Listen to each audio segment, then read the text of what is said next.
Hi there, I'm Mary Susie from Bead Me a Story, and today I'm going to show you how to make a Byzantine stretch bracelet.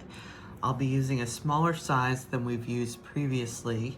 This one is made with 6mm O-rings as opposed to the previous versions that we've made with 7.25mm O-rings. So to make this particular bracelet, basically we're going to need our 6mm O-rings, and we need about 2 bags of those. These are our small bags. You can of course get a large bag. A large bag would be enough for probably 3 bracelets. And then you need a small bag of 20 gauge 5/32 jump rings. And in this case I have Champagne is my color A, and then I have Silver Frost is my color B. So that is all we need to make this bracelet. So feel free to make it in some other colors and sizes of your choosing. And I'm going to remove these.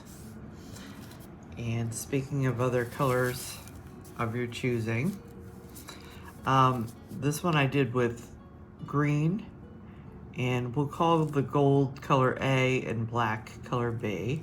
So this is a nice color. This one's done with teal and with a matte, either royal blue or navy blue.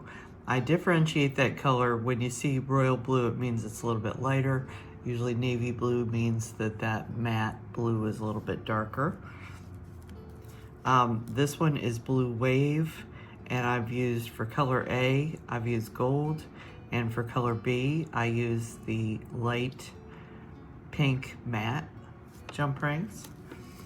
I have some pastel purple, and in this case I've used gunmetal as my color A and seafoam matte as my color B. And then finally I have the bright orange, and I used green as my color A and the sky blue matte as my color B. So that just gives you some other colors that you can try. You know, color can be challenging, so I wanted to give you some really pretty color combinations. Obviously, black is always very easy to match up with, you know, a silver and silver frost, or silver and gold, or any of the neutrals, or any bright colors will look great with black. So that's a very easy one to choose. So to open the jump rings for this project, basically I'm going to just take a pair of, I'm using chisel nose pliers, but you could also be using flat or chain nose pliers as well, whatever you're most comfortable with. I'm using Xuron chisel nose pliers, and that is my dominant hand. And then I come in with a 90-degree bent nose, and I'm going to shoot for 3 o'clock with my dominant hand, with my right hand, and I'm going to shoot for 9 o'clock with my left hand, and that'll cover anywhere between 11 down to 7 o'clock.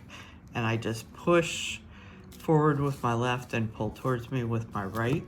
And if you'll notice, these are cut for a right-handed person. You can see that the jump ring is slightly opened in the direction that I was telling you. So if you forget which way, if you're a beginner and you forget which way I said, it's how the jump ring is open already. Now that's one way to open a jump ring. The other way is to use a jump ring opening tool. And this tool on this side has 18 and 19 gauge openings. And then on this side, we have a 16 gauge and a 20 gauge opening. So I'm just gonna slide this onto my finger. You can use it, people usually use it on their index finger, sometimes on their middle finger. And I've even seen people stick it on their thumb, whatever's comfortable for you. You do have to have a pretty ordinary sized hand to use these. And I'm just going to grab my jump ring again around 3 o'clock, and then I'm going to slide it in to the groove that I need at around 9 o'clock. And you can see, just like when I grabbed it with my pliers, I'm spanning from about 6 or 7 o'clock on up to 11 o'clock, and then I just pull back towards me with my right hand. So basically the left hand is kind of holding steady while the right hand is pulling back. And you can see that basically what this tool does is frees up my left hand so I can pick up jump rings very quickly and get them open. Okay, so this is what a jump ring opening tool is for, if you'd like to use this. If not, that's completely fine. Feel free to just use 2 pairs of pliers, and I like to pre-open all my jump rings, okay? So go ahead and pre-open all your jump rings for this project before we get started. Okay, so to start the actual chain, I'm going to go ahead and take my color A jump rings, which I usually will make the shiny one my color A and the matte one my color B. And I'm just going to pick up 2 O-rings, put them onto that 1 jump ring, and close. Okay, and then I'm going to do the same thing with a second jump ring.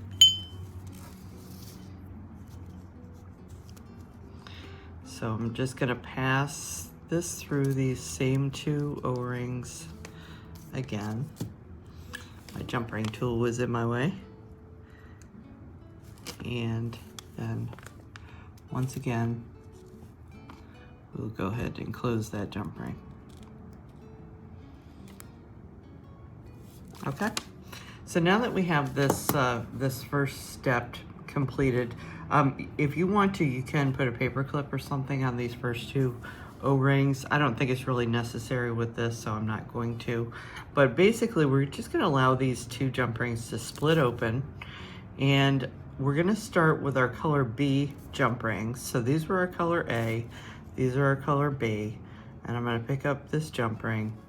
I'm going to pass through from the outside to the inside of the color A ring that's closer to me, and then I'm going to let this go. You can see everything drops down, which is fine.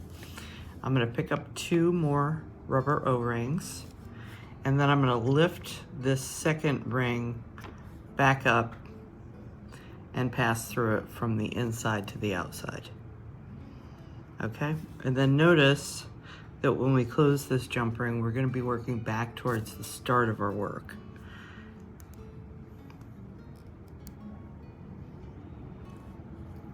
Okay, and then that is what we can perceive as the top side of the working chain. And now I'm going to flip it to the bottom side. So see how we see that same formation of our color A jump rings? And I'm just going to do the same thing with our color B jump rings. I'm going to take this and I'm going to pass it through the jump ring that's on the outside, from outside to inside, through the 2 O-rings, and then through the second jump rings from inside to outside it. And then you can see my work is just kind of turning as I'm passing this through. I just let it turn, and as I close this jump ring, I'm closing it back towards the start of the work.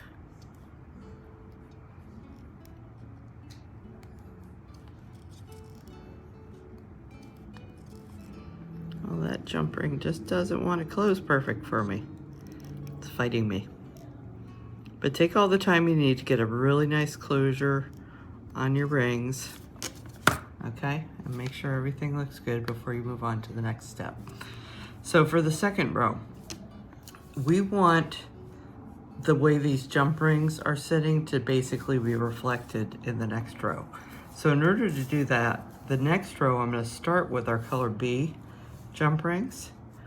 And this is where this is going to look just like we started at the beginning. We're going to just pass through the 2 O-rings, first with 1 jump ring, then with a second jump ring.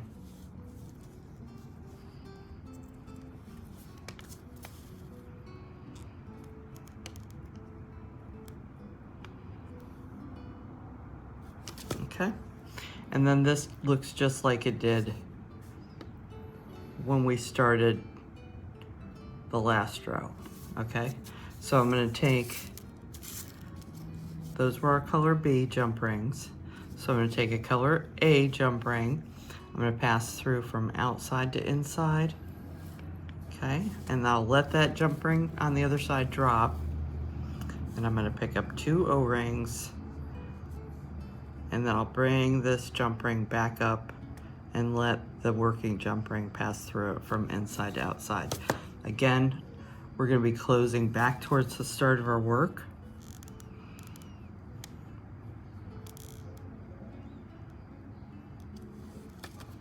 Okay, and that's our top side.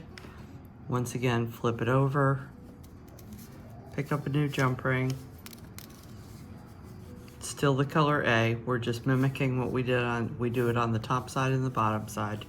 Okay, so again, I'm gonna pass from outside to inside,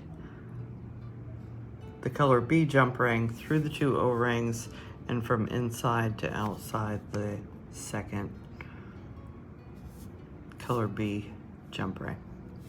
Okay, and I'm closing my jump ring back towards the start of my work.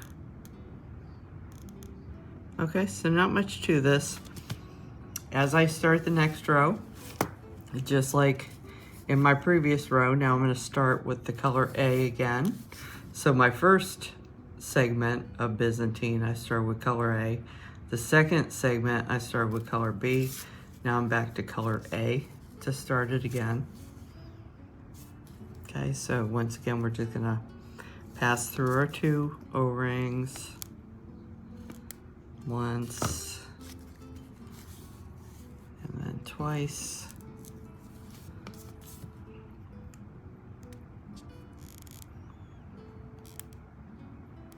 Okay, that's color A. So now we'll bring in color B. Just gonna show you this one more row. More quickly this time.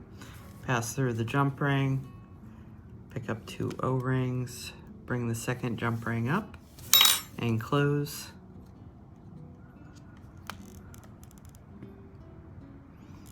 Sorry for that little bit of noise. I had to hit something on the side of my screen.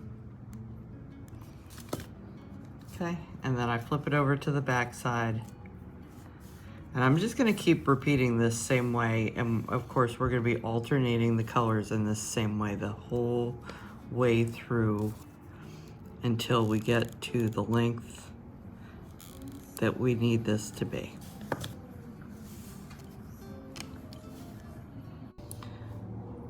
So I've reached the length that I need this to be for a bracelet.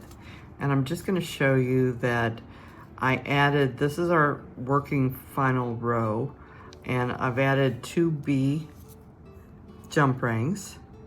And basically, instead of picking up 2 new O-rings, we're going to pass through the first 2 O-rings at the start. Okay, so that's all that's gonna happen here. So let me just kind of hold this in place and get this is my A jump ring. I already put on the B jump rings. So all I need to do here is I'm going to pass through the first B jump ring that's on the end, pass through the 2 O-rings, and then pass through the jump ring that's on the other side. And that's going to connect it. It's actually a pretty easy end to this chain. I'll bring in my pliers and close that jump ring. Okay. And then that would have been the top side. So now I'm just gonna flip this around. Let's see the best way to approach that. I'll be approaching it the same way, and you can see I'm gonna go through this jump ring here, these 2 O-rings, and that second jump ring.